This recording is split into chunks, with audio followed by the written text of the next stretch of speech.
සුබ දවසක් හැමෝටම. අපි දැන් කතා කරන්න බලාපොරොත්තු වෙන්නේ 2026 අවුරුද්දට දාලා තුලා ලග්න හිමියන්ට දාලා වාර්ෂික ලග්න පලාපල විග්‍රහය. එතකොට තුලා ලග්න හිමියන්ගේ තත්කාල ග්‍රහචාරය 2026 ජනවාරි 1 වෙනිදා බැලුවහම ලග්නේ ග්‍රහයෝ නැහැ, දෙවැන්නේ ග්‍රහයෝ නැහැ, තුන්වැන්නේ කුජ, රවි, ශිකුරු, බුධ, හතරවැන්නේ ග්‍රහයෝ නැහැ, පස්වැන්නේ රාහු, හයවැන්නේ ශනි, නෙප්චූන්, හත්වැන්නේ ග්‍රහයෝ නැහැ, අටවැන්නේ සඳු, යුරේනස්, නවවැන්නේ ගුරු, 10වැනි ග්‍රහයෝ නැහැ, 11වැනි කේතු, 12වැනි ග්‍රහයෝ නැහැ. එතකොට ප්‍රධාන ග්‍රහමාහාරු බැලුවාම 2026 ජූනි මාසේ 2 වෙනිදා ගුරු 9 වෙනි ඉඳන් 10 වෙනිට ගමන් කරනවා. 2026 12 වෙනි මාසේ 8 වෙනිදා රාහු 4 වෙනිටත් කේතු 10 වෙනිටත් ගමන් කරනවා. තුලා ලග්න හිමියන්ගේ ලග්න ගති ස්වරූපයේ පොදුවේ ගත්තාම තුලා ලග්න හිමියෝ කියලා කියන්නේ උපතින්ම දේවල් දිහා මධ්‍යස්ථව බලන්න පුළුවන් කට්ටිය. ඕනෑම ගැටලුවක්, ඕනෑම ප්‍රශ්නයක්, ඕනෑම සිද්ධියක් දිහා හැම වෙලාවෙම මධ්‍යස්ථව බලලා තීරණ ගන්න පුළුවන් හැකියාව තියෙන අය තමයි තුලා ලග්න හිමියෝ කියලා කියන්නේ.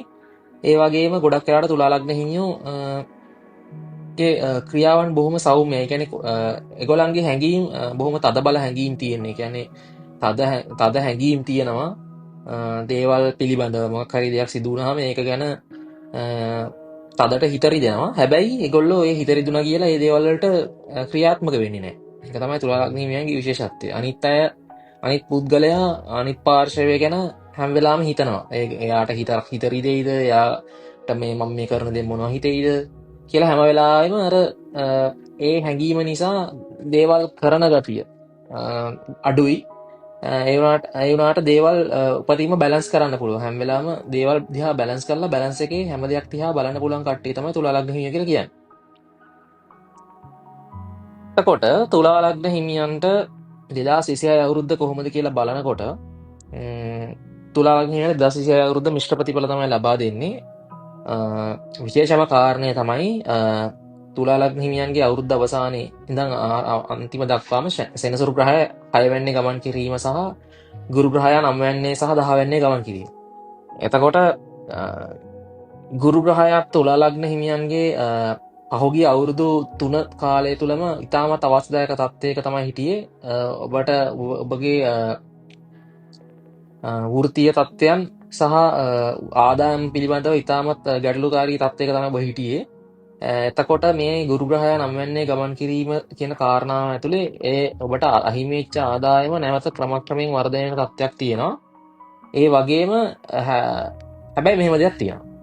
තුලා ලග්න හිමියෝ මේ වෙලාවේ ගොඩක් වෙලාවට හදිසි ධනෙ, ඒ කියන්නේ හැම වෙලාවම ආයෝජනය, අනාගත සැලසුම් ආයෝජනය පිළිබඳව හැම වෙලාවම ඉන්වෙස්ට්මන්ට් පිළිබඳව හැම වෙලාවම ඕවර් තින්කින් කරනවා. ඒ වගේම මේගොල්ලන්ට මේ වෙලාවේ අර ඉවසීම කියන දේ අඩුයි. ඒ කියන්නේ දැන් හැම වෙලාවම දැන් අපි හිතමු උදාහරණයක් විදියට ඒ වගේ ඉවසීම අඩු, ඉක්මනින් මුදල් හම්බ කරන්න, හදිසියේ මුදල් හම්බ කරන්න, ශනිකව මුදල් හම්බ කරන්න යනවා කියලා කියන්නේ ඔබ සූදුවට ඇබ්බැහි වෙනවා එක අතකින්. වර්තමානයේ අපි සූදුව කියලා කිව්වහම ඔය සාමාන්‍ය සාම්ප්‍රදායික සූදුවම විතරක් නෙමෙයි. ගොඩක් වෙලාවට ආයෝජන අවස්ථාද වර්තමානයේ ලෝකයේ හැමතැනම ගොඩක් වෙලාවට තියෙන ඉක්මනින් ශනිකව මුදල් ලබා ගන්න පුළුවන් කියලා ආයෝජන අවස්ථා. ඔය පිරමිඩ් ක්‍රම කියලා එහෙම කියන්නේ. ඒතර ඒ වගේ දේවල් ඒ වගේ දේවල් සූදු තමයි. එතකොට ඔබට අර ඉවසීම කියන දේ නැති හින්දා, ආයෝජනය කියන කාරණාවේදී ඉවසීම කියන දේ නැති හින්දා ඔබ වැඩ අවුල් කර ගැනීමට නියමිතයි. ඒක හින්දා හැම වෙලාවම අර ආයෝජනය කියන දේදී ඕවර් තින්කින් සහ කෙටි ක්‍රම කියන එක භාවිතා කිරීමෙන් වළකින්න. ඔබට ප්‍රතිලාභයක් ලබා ගන්න ඕන නම් ආයෝජනය කියන එක කරලා ටික කාලයක් ඉන්න ඕනේ. එතකොට තමයි ඒක ප්‍රතිඵල ලැබෙන්නේ. අර ෂණික ආයෝජන අවස්ථාවලින් ෂණික ප්‍රතිඵල කියන එක මේ බලාපොරොත්තු වෙන්න උත්සාහ කරන්න එපා. ඒක ඔබට හොඳ නෑ. එහෙම කරන්න ගත්තොත් මේ ග්‍රහචාරයත් එක්ක ඔබගේ මුදල් ඔබට ලැබෙන මුදල්, ඔබගේ ආදායම හොඳයි. හැබැයි ඔබට ලැබෙන මුදල් නිකරුණේ නිස්කාරණේ වියදම් වීමට නියමිතයි. ඒ පිළිබඳව සැලකිලිමත් වෙන්න. ඒ වගේම තමයි තුලා ලග්න හිමියන්ගේ මේ වසර පුරාම තුලා ලග්න හිමියන්ට වෘත්තීය කටයුතු වලදී වසරේ මුල් මාස 6 සහ වසර පුරාම තමන්ගේ වෘත්තීය කටයුතු වලදී සතුරු කරදර පරිමයෙන් ලැබෙනවා. ඒ කියන්නේ හැම වෙලාවම වෘත්තීය කාරණාව. හැබැයි ඒ සතුරුන්ගේ සතුරු ජයග්‍රහණය කරන්න පුළුවන් හැකියාවත් ඒත් එක්කම හම්බෙනවා. අපට සතුරන්ගේ කරදර වැඩි වෙන්නේ සතුරන් සමග ජයග්‍රහණය කරන්න පුළුවන් හැකියාව ලැබීමත් එක්කම තමයි. ඔබ ක්‍රියා කරන විදිහ අනුව තමයි ඒක තීරණය වෙන්නේ. සතුරු නිසා පරාජය වීමක් නැහැ. සතුරු නිසා ජයග්‍රහණය කරන හැබැයි සතුරු කරදර වැඩි. ඒක තුල ලග්න හිමියන්ට වසර පුරාම දැක් ගන්න ලැබෙයි. විශේෂයෙන් කියන්න ඕන මුල් මාස 6ට සාපේක්ෂව අවසාන මාස 6 ඉතාමත් හොඳයි තමන්ගේ වෘත්තීය කටයුතු සඳහා. මොකද ගුරු ග්‍රහයාගේ 10 වෙනිට ගැනීමත් එක්ක ඔබ මෙතෙක් කල පහුගිය අවුරුදු 3ක විතර කාලේ ඉඳන් උත්සාහ කරපු දේවල් වල සාර්ථකත්වය ළඟා වීමට නියමිතයි. ඒ කියන්නේ අපි හිතමු ඔබ රට යන්න උත්සාහ කරන අවුරුදු 3ක විතර ඉඳන් හරියන්නේ නැහැ. හැබැයි අන්න ඒ වගේ කටයුතු වල සාර්ථකත්වය ඔබ ඒ වගේ දේවල් වල සාර්ථකත්වය මේ අවුරුද්දේ 2026 අවුරුද්දේ අවසාන මාර්ගයේදී ඔබට ඉටු වීමට නියමිතයි. එතකොට ඒක හින්දා ඔබගේ වෘත්තීය කටයුතු වල ඇත්තටම ක්‍රමික දියුණුවක් තමයි මේ අවුරුද්ද පුරාම තියෙන්නේ. හැබැයි කලින් කිව්වා වගේ වෘත්තීය සතුරන් බහුලයි. එතකොට ඔබ වෘත්තීය සතුරන් සමග ගැටීම් වලට නොයා පුළුවන් තරම් ඒ වෘත්තීය සතුරන් ගෙන් සාමකාමීව ප්‍රශ්න විසඳ ගන්න උත්සාහ කරන්න. ඇත්තටම කියන්න ඕනේ මේ තත්ත්වයේ තියෙන්නේ මේ වෘත්තීය රැකියා කරන ස්ථානයේ සතුරන්ගේ වැඩිවීම තියෙන්නේ 2025 අවුරුද්දේ මාර්තු මාසෙ ඉඳන්. ඒ කාලේ ඔබට මාර්තු මාසයෙන් පස්සේ ඔබට සතුරෙක් ඇති වුණා නම් ඒ සතුරු කරදරේ ටිකක් කල්ල්ලන සතුරු කරදරයක්. ඒකින්ද දැන් මේ කාලේ ඔබ සතුරු ඇති කර ගැනීම වලකින්න. හැම වෙලාවම සහයෝගයෙන් ඉවසීමෙන් වැඩ කටයුතු කරන්න උත්සාහ කරන්න. ඒ වගේම එතකොට ඒක තමයි අපිට පොදුවේ කියන්න තියෙන්නේ. ඒ වගේම තව දෙයක් කියන්න ඕනේ මේ විවාහය සම්බන්ධ. විවාහ වෙන්න අපේක්ෂාවෙන් බලාපොරොත්තු වෙන්න ඉන්න තුලා ලග්න හිමියන් නව සම්බන්ධතා ඇති කර ගැනීමේදී බොහොම ප්‍රවේශම් වෙන්න. ඔබගේ තත්ත්වයට ගැලපෙන්නේ නැති පුද්ගලයා ඔබට ආශ්‍රය විවාහ සම්බන්ධතා විවාහ යෝජනාවලදී මුණ ගැසීමට නියමිතයි. ඒ වගේම හදිසි ප්‍රේම සම්බන්ධතා. හදිසි ප්‍රේම සම්බන්ධතා ඇතිවීමට නියමිතයි. ඒවා ඉක්මනින් දුරදිග යෑමටත් නියමිතයි. ඒවා හැබැයි මේ හදිසි කටයුතු වලදී බොහොම ප්‍රවේශම් වෙන්න හදිසියේ පැමිණෙන දේවල් සම්බන්ධයි. ඔබ විවාහයක් දීර්ඝ කාලයකින් නම් හොයනවා නම් ඔබට යහපත් කෙනෙක් මුණ ගැහෙන්න පුළුවන්. හැබැයි හදිසි යහම්බෙන් අපිට පුද්ගලයෙක් හම්බෙන්නේ. ඒ වගේ පුද්ගලයන්ගෙන් ඔබ බොහොම ප්‍රවේශම් වෙන්න ඕනේ. ඒව ගැන වැඩිපුර සොයා බැලීමකින් තමයි මේ වගේ කටයුතු වලට අත ගහන්න ඕනේ. ඒ වගේම දරුවන්ගේ සෞඛ්‍ය තත්ත්වය පිළිබඳ ගැටලුවක් මතුවෙන නියමිතයි. ටිකක් බරපතල ගැටලුවක්. ඒකට මුදල් වියදම් වීමක් තියෙනවා. හැබැයි දරුවන්ගේ අධ්‍යාපන කටයුතු සාර්ථක වෙනවා. දරුවන්ගේ අධ්‍යාපන කටයුතු සාර්ථක වෙනවා.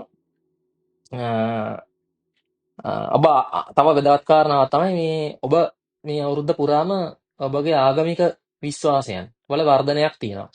ඒ කියන්නේ ඔබ හැම වෙලාවෙම පන්සල් යන්න, පුද පූජා තියන්න, ඒ වගේ දේවල් වලට වැඩි කැමැත්තක් දක්වනවා. පන්සල් ගමන් බිමන් යන්න, වන්දනා ගමන් බිමන් යන්න වැඩි කැමැත්තක් තියෙනවා. ඒවාගේ කටයුතු වලට ඉතාමත් හොඳයි. ඔබට තියෙන අහිතකර බලපෑම මේ වගේ දේවල් වලින් නැතිවීමත් උත් තියෙනවා. ඒක නිසා ඒ කටයුතු වල යෙදෙන්න.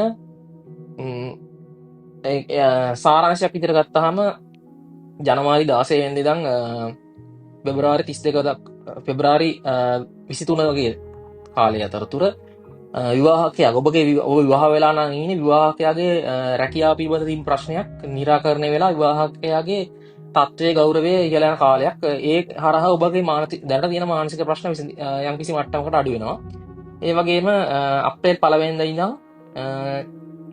මැයි 15 වෙනිදා වගේ දක්වා අතරතුර කාලය ඔබගේ තියෙන ආදර සම්බන්ධතා බිඳියාම් දැනට තියෙන සම්බන්ධතා බිඳියාම් සහ නව සම්බන්ධතා ඇතිවීම කියන කාරණාව ඇතිවීමට වැඩි ඉඩකඩක් තියෙනවා. මම ඒ නව සම්බන්ධතා ඇතිවීම මම අර කලින් කිව්ව කාරණාව මතක තියාගන්න. ඒ වගේම මැයි 11 වෙනිදා ඉඳන් මැයි 15 වෙනිදා ඉඳන් ජූනි 23 වෙනිදා අතර කාලය සතුරු කරදර වල වැඩිවීමක් තියෙනවා. ඔබට දැනට තියෙන සතුරු කරදර මම කිව්වා මේ අවුරුද්ද පුරාම ඔබට සතුරු කරදර ඉතාමත් බහුලයි කියලා රැකියා කරන ස්ථානයේ වෘත්තීය කටයුතු වලදී ඒ සතුරු කරදර වල වැඩිවීමක් තියෙනවා. මැයි 15 සහ ජූනි 23 අතර කාලය. හැබැයි ඔබගේ ආත්ම ශක්තිය ඒත් එක්කම ඔබගේ ආත්ම ශක්තිය අලුතෙන් දෙයක් පටන් ගන්න ඒ දේ විනයක් ඇතුව දෙයක් පටන් අරගෙන ඒක අවසානයේ දක්වා ගෙනියන්න ඔබට ඔබගේ ආත්ම ශක්තිය ඉතාමත් වර්ධනය වෙන කාලයක් ඒ කාලය. ඊට පස්සේ ජූනි මාස 23 වෙනිදා ඉඳන් අගෝස්තු 3 වෙනිදා අතර කාලයේ ඔබගේ විවාහය සම්බන්ධ මෙතෙක් කල තිබ්බ විවාහ සම්බන්ධ ගැටලු තිබුණා නම්, ඒ කියන්නේ විවාහ අපේක්ෂාවෙන් ඉන්න පුද්ගලයන්ට විවාහ සම්බන්ධ ගැටලු තිබ්බා නම් ඒවා අනිවාර්යයෙන්ම නිරාකරණය වෙනවා. ඔබට යහපත් විවාහයක් මේ කාලේ ගොඩක් වෙලාවට සිද්ධ වෙන්න නියමිතයි. මේ අවුරුද්දේ ඔබ විවාහය සිද්ධ වෙනවා නම් ජූනි 23 සහ අගෝස්තු 3 අතර කාලයේදී සිදුවීමට ගොඩක් දුරට ඉඩකඩ තියෙනවා. ඊට පස්සේ අගෝස්තු 3 වෙනිදා ඉඳන් සැප්තැම්බර් 24 අතර කාලය පියා සමග යම්කිසි ආරවුලක් ඇති වෙන්න ඉඩකඩක් තියෙනවා. ඊට පස්සේ සැප්තැම්බර් 23 ඉඳන් නොවැම්බර් 11 අතර කාලය තුල ඔබගේ රැකියාවේ ප්‍රශ්න තිබ්බ ඒවා විසඳෙනවා. රැකියාවේ තියෙන ප්‍රශ්න විසඳිලා රැකියාවේ කාලේ වෙද්දී ප්‍රශ්නයක් තිබ්බා නම් ඒ කාලේ රැකියාවට අදාළ ප්‍රශ්න විසඳිලා නව රැකියාව අවස්ථා උදා වෙන්න අදාළ කාරණාවක් අවුරුද්ද අවසානයේ වෙද්දී දෙනවා. තුල ලග්න හිමියන්ට තව වැදගත් කාරණාවක් මතක් කරන්න තියෙනවා. මේ අවුරුද්ද අවසානයත් එක්ක ඔබගේ ඊළඟ අවුරුද්දට ඔබ බොහොම ප්‍රවේශමෙන් සූදානම් වෙන්න ඕනේ. මොකද පැකිතක් මේ අවසරේ මුදල් ඉතුරු කරන්න ඔබගේ මොකද 27 අවුරුද්ද අපට ටිකක් වියදම් අධික කාලයක් මේ 26 අවුරුද්දට සාපේක්ෂව. 26 අවුරුද්දේ ආදායම හොඳයි ඇත්තටම වියදමට වඩා. ඉතින් අපි තුලා ලග්න හිමියන්ට සුබ ප්‍රාර්ථනාව 2026 අවුරුද්ද ඉතාම සාර්ථක වසරක් කරගන්න කියලා සුබ නව වසරක් ප්‍රාර්ථනා කරනවා. බොහොම ස්තුතියි.